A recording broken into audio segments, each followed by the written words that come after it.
तो दोस्तों आज की तारीख में स्टॉक मार्केट में कभी भी किसी को शिकायत होती है, दिक्कत होती है तो वो पहले उस ब्रोकर को या उस पार्टी को ईमेल करता है, नहीं तो फिर आगे चल के स्कोर्स पोर्टल का इस्तेमाल करता है, जिसके बारे में आपको कई बार बता चुके हैं। लेकिन स्कोर्स पोर्टल में होता क्या है, सेबी कंसर्न पार्टी को नोटिफाई करता है कि आपका एक क्लाइंट परेशान हो रखा है, इसका ध्यान रख लीजिए। वो पार्टी वापस सेबी को बताती है कि उसने कर दिया है नहीं, और ये टू एंड फ्रो कम्युनिकेशन सेबी और अलग अलग पार्टीज और क्लाइंट्स के बीच में चलता रहता है।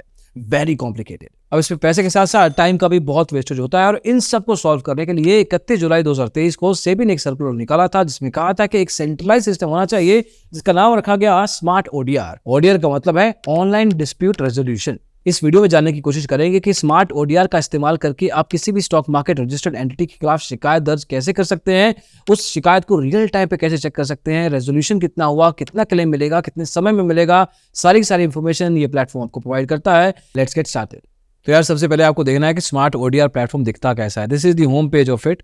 इसमें आपको दिख रहा है कि आपको लॉगिन करना है। अगर आप लॉग इन यूजर नहीं हो तो आप अपने आप को रजिस्टर कर सकते हो, which is very pretty simple kind of a process. आपको अपना नाम, ईमेल एड्रेस वगैरह देना है, रजिस्टर हो जाएंगे, फिर लॉगिन कीजिए इस प्लेटफॉर्म पे। अब जैसे इस प्लेटफॉर्म पे आप लॉगिन करते हैं और शिकायत दर्ज करने की कोशिश करते हैं, तो आपसे ये पूछा जाता है कि जो पिछली शिकायत आपने ब्रोकर या किसी भी मार्केट पार्टिसिपेंट के खिलाफ जब की थी उनके साथ डायरेक्टली, तो आपको एक रेफरेंस नंबर मिला होगा, तारीख हुई होगी, वो दोनों डिटेल्स आपको अभी डालनी, और उसके बाद बेसिक डिटेल्स जो भी होती हैं जिसके खिलाफ भी आपको शिकायत दर्ज करनी है, आप करते हैं एंड आपकी शिकायत दर्ज हो जाती है। जैसे कि आप एसएचओ के पास जाके एफआईआर दर्ज करते हैं। अब अगले 5 दिन के अंदर एक काउंसलर अपॉइंट किया जाएगा, ये दोनों पार्टीज को सुनेगा और अगले 21 दिन के अंदर ये फैसला सुनाएगा कि सेटलमेंट होगा या नहीं, और अगर होगा तो कितने समय में होगा और आपको कितना पैसा मिलेगा। अब इस सेटलमेंट से अगर दोनों पार्टीज खुश हैं तो इस केस में ब्रोकर को कहा जाएगा कि जो क्लेम अमाउंट है वो आप जमा करवाएं। ये क्लेम अमाउंट ओडीआर के थ्रू आपके बैंक अकाउंट में पहुंच जाएगा।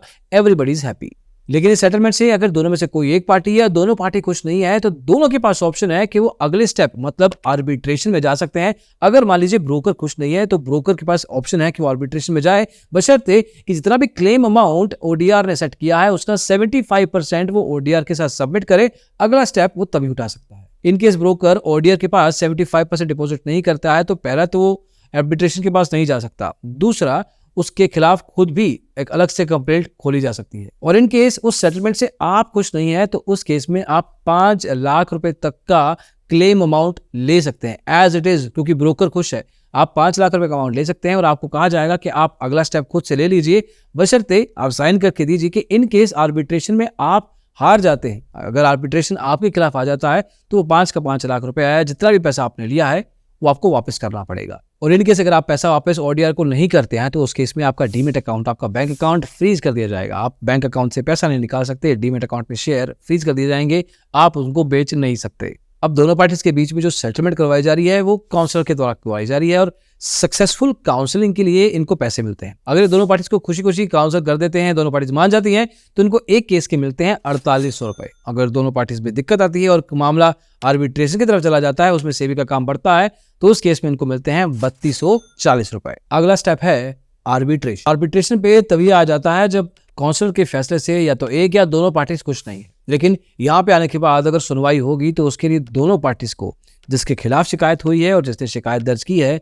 दोनों को पैसा सबमिट करना पड़ेगा। एक फीस लगेगी जो कि 5000 रुपए से लेके करीब 1.25 लाख रुपए तक हो सकती है, डिपेंडिंग ऑन आपकी क्लेम अमाउंट क्या है। अगर ब्रोकर खुश नहीं है, कि ब्रोकर को लग रहा है कि मेरे को जबरदस्ती पैसे देने पड़ रहे हैं, तो वो definitely most of the times जाएगा ही जाएगा आर्बिट्रेशन के पास, ताकि आपको वो पैसा ना मिल सके। और अगर आपको आर्बिट्रेशन फाइल करना है तो उसी स्मार्ट ओडीआर में जाके आपको फाइल आर्बिट्रेशन का बटन क्लिक करना है अपने केस के खिलाफ में।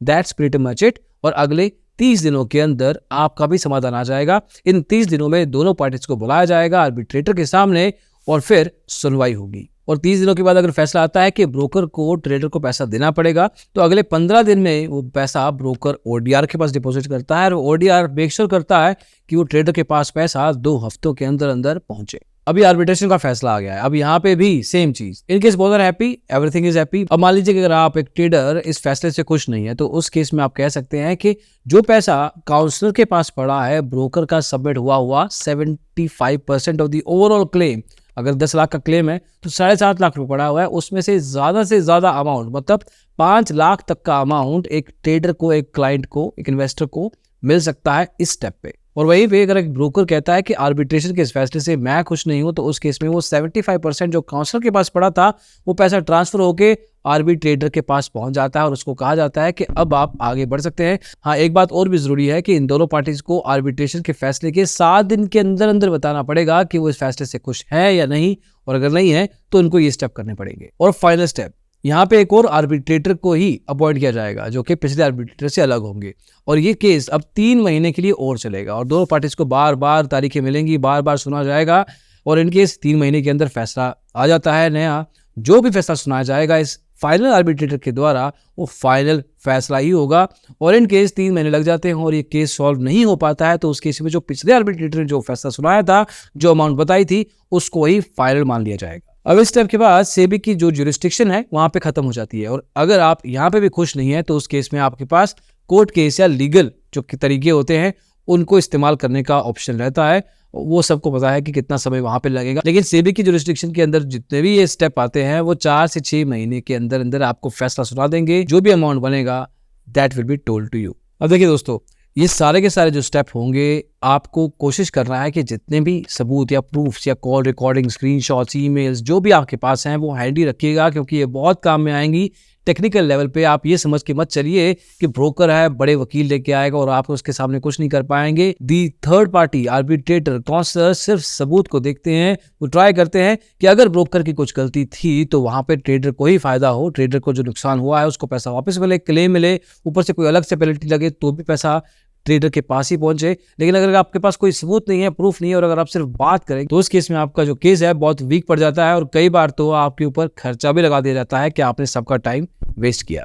तो ये है दोस्तों नया smart ODR online dispute resolution का पूरा प्रोसेस। अगर इनकेस आप फंसते हैं तो ये पूरा वीडियो आपको गाइड करेगा। साथ में इस वीडियो के डिस्क्रिप्शन में और पिन कमेंट में हम सेबी का सर्कुलर भी डाल देंगे। थोड़ा कॉम्प्लिकेटेड है, टेक्निकल है, बट मोर और लेस आपको और फाइनल डिटेल मिल सकती है वहां से, you can check it out. अभी के लिए इस वीडियो में इतना ही, अगली वीडियो में जल्दी मिलेंगे। इसको देखने के लिए बहुत बहुत शुक्रिया, बाय बाय।